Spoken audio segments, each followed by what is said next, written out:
Livro 2 Conversando com Deus. Capítulo 1. Obrigado por vir. Obrigado por estar aqui. É verdade que você tinha assumido o compromisso de vir, mas ainda assim poderia não ter vindo. Poderia ter escolhido não vir. Em vez disso, escolheu estar aqui, na hora e no lugar marcado, para que este livro chegasse às suas mãos. Por isso, obrigado. Agora, se você agiu assim subconscientemente, sem ao menos saber que estava fazendo, ou porque uma parte disto pode ser um mistério para você e algumas explicações talvez sejam necessárias. Vamos começar fazendo-o perceber que este livro chegou na sua vida no momento certo e perfeito. Talvez não saiba disso agora, mas quando terminar a experiência que lhe está reservada, saberá muito bem. Tudo acontece em perfeita ordem e a chegada deste livro na sua vida não é exceção. O que você tem aqui é aquilo pelo qual procurou e ansiou durante muito tempo.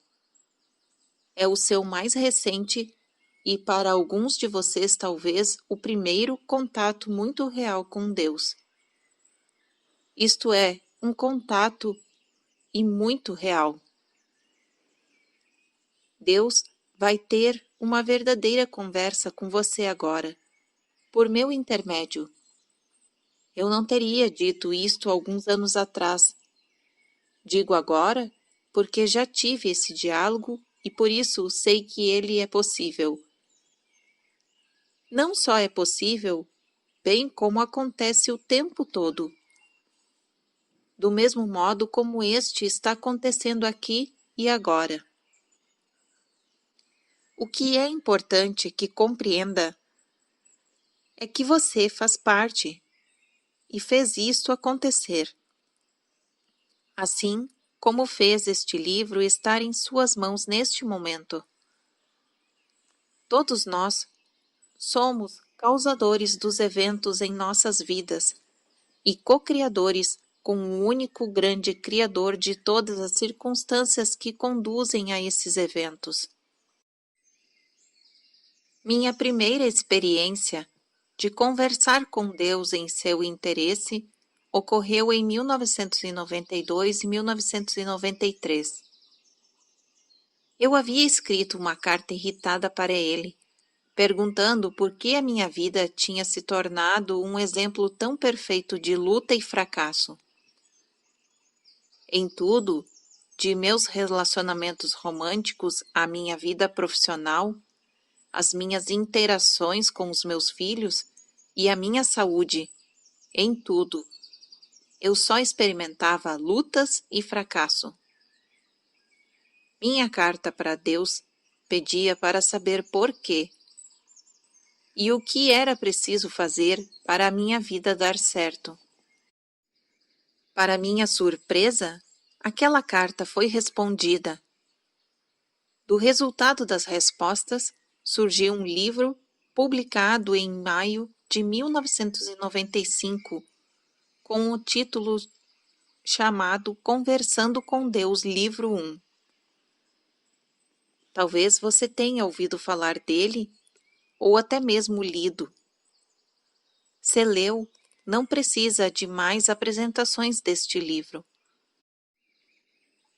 Se você não leu o primeiro livro, espero que leia logo, porque ele explica mais detalhadamente como tudo isto começou e responde a muitas perguntas sobre as nossas vidas pessoais, sobre dinheiro, amor, sexo, Deus, saúde e doença, o ato de alimentar-se e relacionamentos, trabalho certo e muitos outros aspectos da nossa experiência diária, que não são abordados aqui. Se existe uma dádiva que eu pediria a Deus para conceder ao mundo neste momento seriam as informações contidas no livro 1. Fiel ao modelo, antes mesmo de pedirem, eu já terei concedido. Deus já fez isso.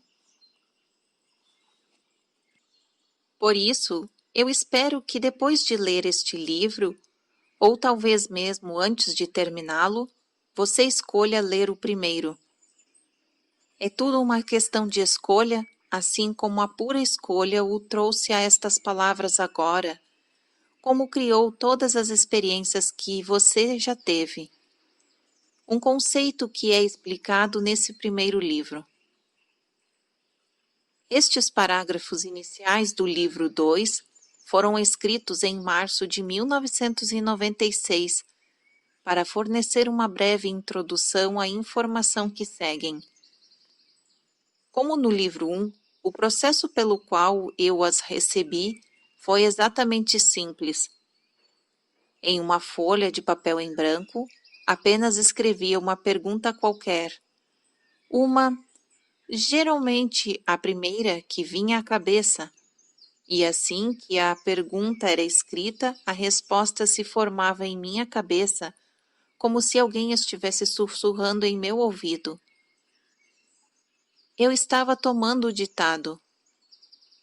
Com exceção destas poucas linhas introdutórias, todo o material deste livro foi colocado no papel entre a primavera de 1993 e um pouco mais de um ano depois. Eu gostaria de apresentá-lo a você agora, como veio a mim e me foi fornecido.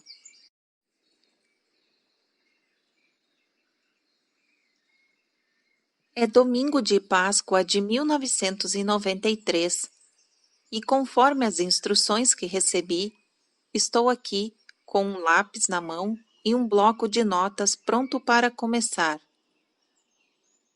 Suponho que deveria dizer-lhe que Deus me pediu para estar aqui. Tínhamos um encontro marcado.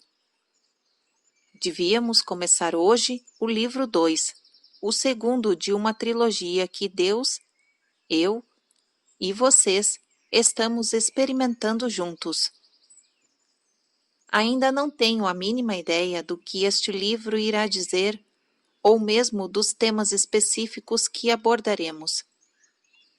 Isso ocorre porque não há um plano em minha cabeça. Não pode haver. Não sou eu quem decide do que o livro se tratará. É Deus. No domingo de Páscoa de 1992, há um ano, Deus iniciou um diálogo comigo. Eu sei que isso parece ridículo, mas é o que aconteceu. Não muito tempo atrás, esse diálogo terminou. Recebi instruções para descansar. Mas Deus também me disse que tínhamos um encontro marcado hoje para retomar essa conversa. Você tem um encontro também. Está comparecendo a ele agora. Tenho certeza de que este livro não está sendo escrito apenas para mim, mas para você também, por meu intermédio. Aparentemente, você procura Deus, e a palavra dele há muito tempo. Eu também. Hoje encontraremos Deus juntos. Esse é sempre o melhor modo de encontrá-lo. Nunca devemos encontrá-lo separados. Quero dizer isso de dois modos. Quero dizer que não encontraremos Deus enquanto nós estivermos separados. Porque o primeiro passo para descobrir que não estamos separados de Deus é descobrir que não estamos separados uns dos outros. E enquanto não soubermos e percebemos que todos nós somos um, não poderemos saber e perceber que nós e Deus somos um. Deus nunca está separado de nós, apenas achamos que estamos separados dele. Esse é um erro comum. Também achamos que estamos separados uns dos outros. E então eu descobri o modo mais rápido de encontrar Deus. É nos encontrarmos. Parar de nos escondermos uns dos outros e, é claro, de nós mesmos. O modo mais rápido de parar de nos escondermos é dizer a verdade para todos, o tempo todo.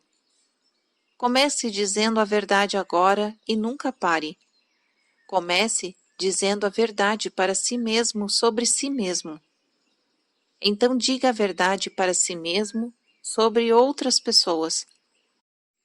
Depois, diga a verdade sobre si mesmo para outra pessoa. A seguir, diga a verdade sobre outra pessoa para essa pessoa. Finalmente, diga a verdade para todos sobre tudo. Esses são os 5 níveis de dizer a verdade. Esse é o caminho de 5 passos para a liberdade. A verdade o libertará. Este livro é sobre a verdade. Não a minha verdade, mas a verdade de Deus. Nosso diálogo inicial de Deus e meu foi concluído há apenas 1 mês. Eu presumo que este será como o primeiro. Isto é, eu faço as perguntas e Deus responde. Acho que eu vou parar e fazer as perguntas para ele agora. Observação. Assim como no livro 1, o autor, para diferenciar a narrativa de Deus, destacou o texto. Então, aqui na leitura, o narrador estará identificando o autor e Deus. O autor. Deus, é assim que será? Deus. Sim. O autor. Eu achei que seria. Deus. Exceto que neste livro eu mesmo abordarei alguns temas, sem você perguntar. Como sabe, não fiz muito isso no primeiro livro. O autor. Sim, porque o Senhor está fazendo esta mudança aqui? Deus. Porque este livro está sendo escrito a meu pedido. Eu lhe pedi para vir aqui, como salientou. O primeiro livro foi um projeto que você começou sozinho. Com o primeiro livro, você tinha coisas a fazer, com este não tem. Só tem de fazer a minha vontade. O autor. Sim, está correto. Deus. Esta, Neil, é uma ótima posição para estar. Espero que você e outras pessoas estejam nela frequentemente. O autor. Mas eu pensei que a sua vontade era a minha. Como posso não fazer a sua vontade se é a mesma minha? Deus. Essa é uma pergunta difícil, e esse é um bom ponto de partida para começarmos este diálogo. Vamos recuar alguns passos. Eu nunca disse que a minha vontade era a sua. O autor. Sim, o senhor disse. No último livro, disse muito claramente para mim: sua vontade é a minha vontade. Deus. De fato, mas isso não é a mesma coisa. O autor. Não? Eu poderia ter jurado que sim. Deus. Dizer sua vontade é a minha vontade não é o mesmo que dizer que a minha vontade é a sua. Se você fizesse a minha vontade o tempo todo, não lhe restaria mais nada a fazer para chegar à iluminação. o processo estaria concluído. Você já teria chegado lá. Um dia apenas fazendo a minha vontade lhe traria a iluminação. Se você tivesse feito a minha vontade durante todos esses seus anos de vida, dificilmente precisaria estar envolvido com este livro agora. Por isso está claro que você não tem feito a minha vontade. De fato, na maior parte do tempo, nem mesmo a conhece. O autor. Não? Deus. Não. O autor. Então, por que o Senhor não me diz qual é? Deus. Eu digo, você é que não presta atenção. E quando não presta atenção, não ouve realmente. E quando ouve, não acredita no que está ouvindo. E quando acredita no que está ouvindo, de qualquer modo, não segue as instruções. Então, dizer que a minha vontade é a sua é demonstravelmente incorreto. Por outro lado, sua vontade é a minha vontade. Em primeiro lugar, porque eu a conheço. Em segundo, porque a aceito. Em terceiro, porque a louvo. Em quarto, porque a amo. Em quinto, porque a reconheço e chamo de minha. Isso significa que você tem livre arbítrio para fazer o que quiser e que eu torno a sua vontade a minha, através do amor incondicional. Agora, para a minha vontade ser a sua, você teria de fazer o mesmo. Em primeiro lugar, teria de conhecê-la. Em segundo, de aceitá-la. Em terceiro, de louvá-la. Em quarto, de amá-la. Finalmente, teria de chamá-la de sua.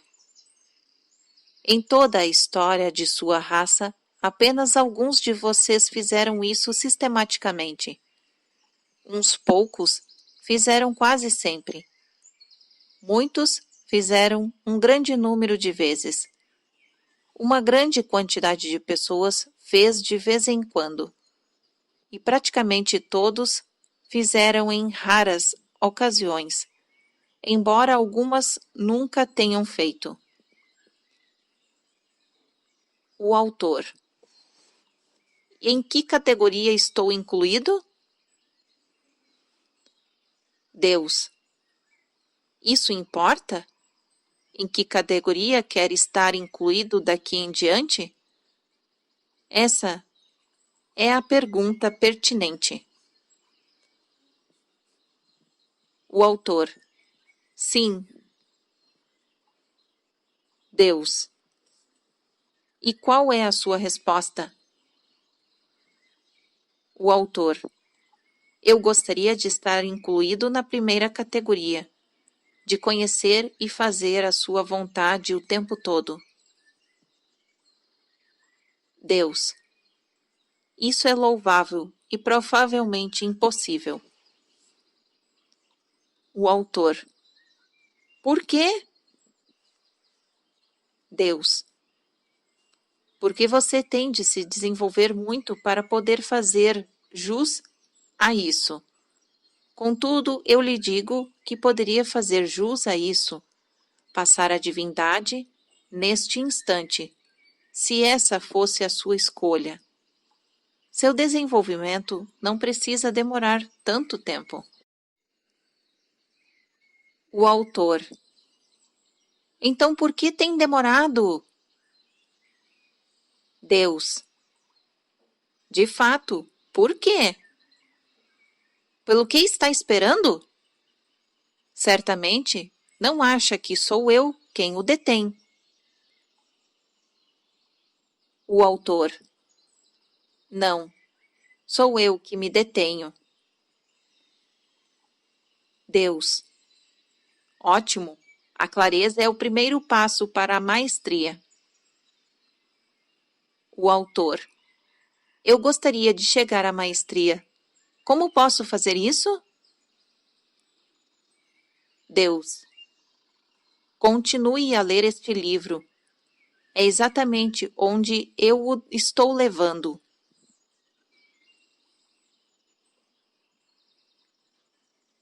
Fim do capítulo 1.